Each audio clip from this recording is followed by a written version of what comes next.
Hello my people, today let's see how I'm going to edit this dull looking picture to something more vibrant and punchy looking. This is my friend Rizwan and we did this shoot a couple of years ago. Let's get into editing. This is the raw image. I'll go to my develop module here. Okay, before we begin editing, let's analyze the image. If you see the background, it's desaturated and dull and it is as bright as our main subject. So we should darken the background and add more saturation and maybe a bluish tone to it. Here we'll add darken this area and make it more bluish, and we will bring in some dodge and burn to highlight this muscles area and open up the shadows all the way here. So we'll be darkening the background and we'll brightening a subject. More bluish tone to the background and orangish and yellowish tone to a subject. So let's begin with editing. So first I will do all the global adjustments where we'll use the sliders to affect all our entire image. Then we'll go into details of editing the individual highlights and shadows and bring back a few details. Okay, I will broaden this panel so I get more slider room to work with. Okay, so first I usually start with the camera profile. I go to my browse here. I begin with camera standard. So you can see the before. Once you mouse over, you can see the after. And neutral or portrait gives me different looks. So mostly I tend to work with camera standard. So this will give me a good base to as I saw the image on my camera. Let's set the white balance. I will zoom in something which was white while I'm shooting. I remember this was supposed to be white, this text here. So I will use my eyedropper tool and select the white balance from here. Okay, let's see the before and after. Press the backward slash to check the before and after. It has given some contrast and a little bit more greenish tone has come up. So I will tend to put in more magenta, and there's no right way or wrong way to edit to set the white balance or anything. It's all the creative preference, how the artist want to do. We're done with the white balance, and I will bring down this highlights so that we darken the sky. You see the sky is getting darkened. Yeah, and I'll open up the shadows. Now you could see his body is getting much more brighter. This white points and black points I usually tend to set it at last after at least finishing all my global adjustments. And since we're doing more of a contrasty and tough look, I tend to go with texture and bit of clarity and dehaze a little bit. Okay, and saturation I usually tend to come 10 plus and I go up 15. So there's a good balance of colors which doesn't look more dull or which doesn't look more vibrant. This is a good balance I feel. We could see the before and after. I always, after every slider, I see the before and after so we know where are we. Once we're done with the basic panel, let's get into the calibration. Here is where we can give it a bit more of aqua and teal look to the sky and more vibrant look to the body. So you could see orange and see blue. This is the teal and orange look. Obviously this is much more saturated and looking very bad. We can bring down the hues of the red primary color and bring it down. We can find some good balance. Okay, and we can between the green tone we can use it to find a good fine details in between. Maybe a little bit desaturate on the red so that his body doesn't look too oversaturated. And we need the sky can be more saturated. Yeah, the bluish tone is coming up. We're done with the calibration panel. Now let's get into HSL. HSL is hue, saturation and luminance, where we can target individual color and shift its hue, saturation or the brightness or the luminance. Okay, so hue, as I said, I am trying to achieve a teal look to the sky. So the blue tone which is there, I will need to push it towards the aqua so it get more greenish and aqua. So obviously this is way too extreme colors, so I'll keep it somewhere over here. And the aqua tone, I'll push it towards the green tone, so that you see when you do extreme it becomes more cyanish or greenish. So I like it here. I will it somewhere over here. And saturation, yes, now we need to saturate the sky a bit more deeper, so I will be going to saturation panel, and I'll use this to click and drag.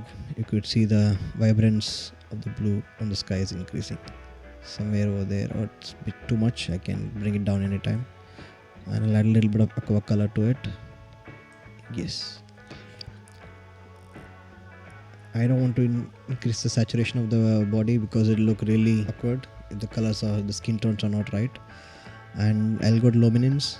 As I said, we'll be darkening the sky, so again I will select my wheel, I'll click on the sky and bring it down a bit. So you see the sky is getting darker, whereas our subject remains bright.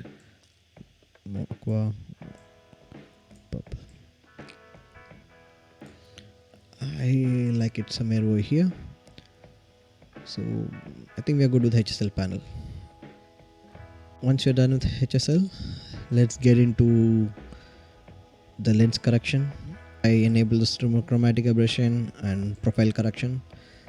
Automatically it finds the lens and camera which you use, and it corrects for any distortion. And transform, here nothing to do, it's just a straight picture, the horizons are straight, nothing to do here.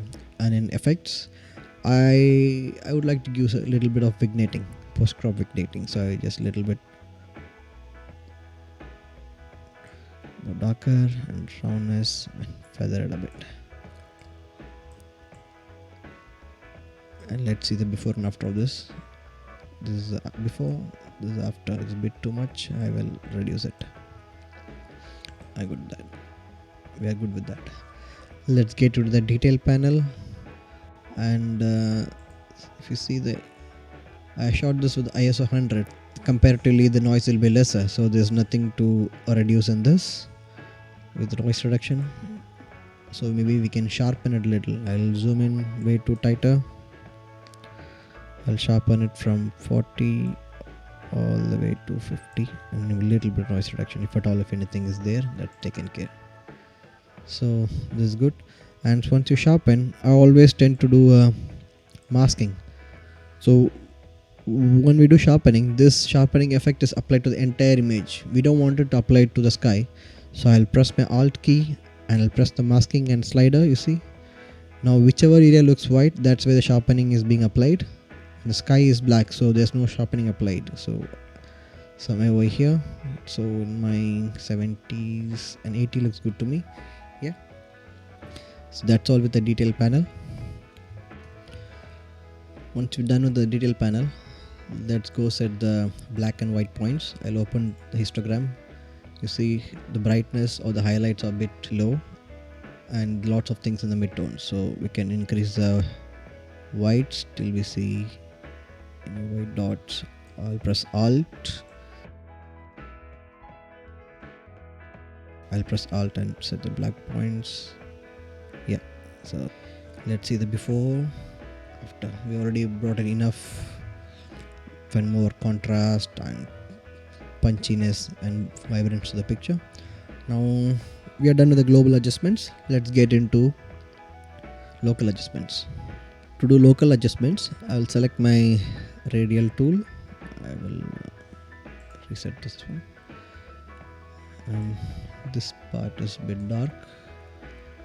I want to bring in some, open up the shadows here. What you see greenish is the overlay, which was the where our slide is going to be affecting. If you reduce the feather, you can see the edges are getting sharper. Let's feather it out all the way, and I'll press O, keyboard O, to hide that. And I'm opening up the shadows a little bit. Yes, I will keep it restrict to this area, and I'm duplicating it to bring in some details on his pants. Maybe this is more darker. I'll open the shadows more here. His hand, this part I feel it's way too darker. So I will select it, duplicate this one, I'll keep it for hand. So that's comparatively bright now. Maybe I'll open it to let more brightness. Yes. Let's see the before and after. This is before, this is after. Okay. Now let's get into the dodge and burn. To do dodge and burn, let's use the brush tool. You can increase or decrease the size of the brush using your mouse wheel up or down, or you can use your square bracket. Once you click and drag, you will be selecting a portion. But now you cannot see which area is selected. So if you press O, it's going to show you the area which is being selected. You can keep adding to that. Or if you press Alt, it get minus, you can subtract from the selection. Now I kept green overlay. If you press Shift O, it's going to change the color. So depending upon the background, you can choose the color which you want the overlay to be displayed. So that is Shift O and O to enable and disable the selection area. I'm using my brush tool, new. I reset everything, all my sliders. First select the highlights, click and slowly drag around it. Now since my auto mask is enabled, my flow doesn't go outside the skin tone. Now it doesn't go to the blue area.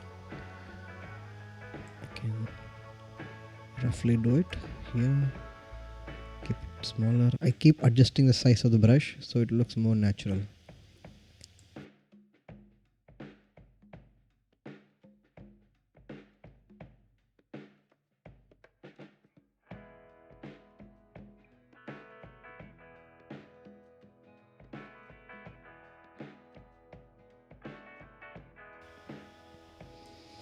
So once you finish selection, I'm doing only this side of the body. We'll be doing another adjustment to the right side of the body. So now we are doing only the left hand side of the body. I'll open the hide it using my O button and open up the highlights. You can see the definition and open up shadow as well,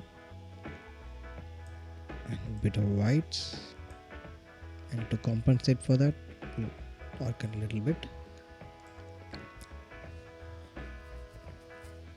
Now this is looking good, bit patchy. So what will I do is I'll restrict my mask to only the brightest area. Range mask set and add some smoothness. Now if you see the overlay, see now this is before, it's affecting everywhere. I'm restricting the effect only to the brightest part. So that looks much more smooth transition and natural. This is before, this is after. I will add another brush stroke to the other side of the body. Again highlight the brightest part.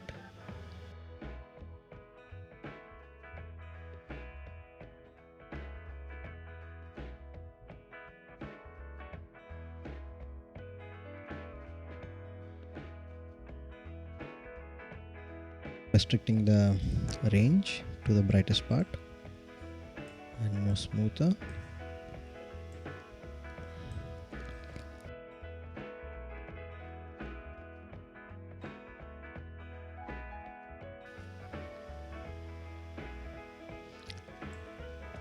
Open up the highlights and a little bit of shadows as well. White, black. Let's see the before, after. We have brought up the highlights. Now let's work on the shadows. I'm making new selection, new brush tool for that. Brighten up, increase the size of the brush and click and drag in the black area in the shadows.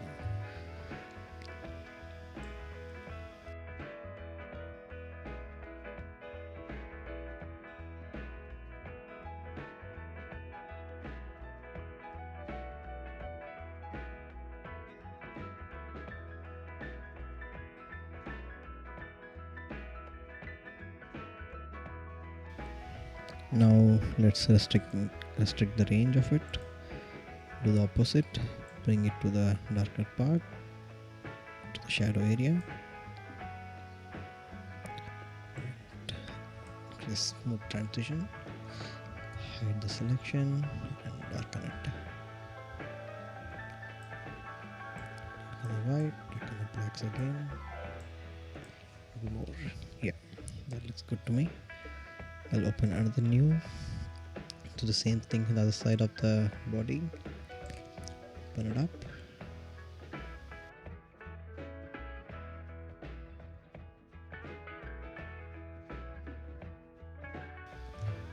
Press Control Space to zoom inside and use Alt and remove the unwanted area.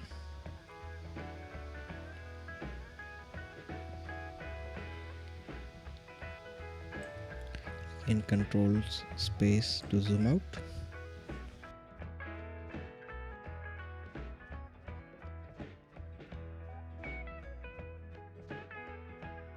Now let's restrict using the range mask to darker area and smoothness. Hide it. The shadows and bring it down darker.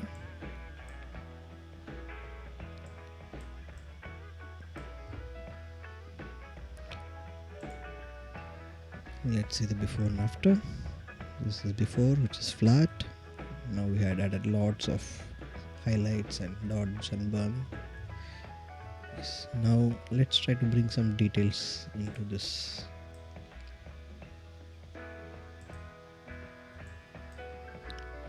Use my brush tool again. Select this part of it.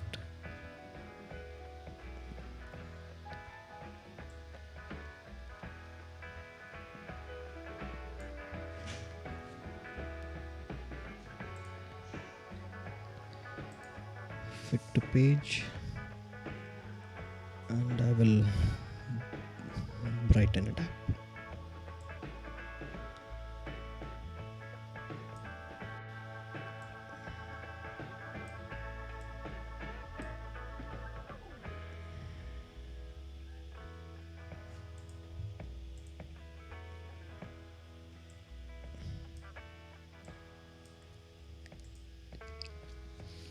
Let's see the before after.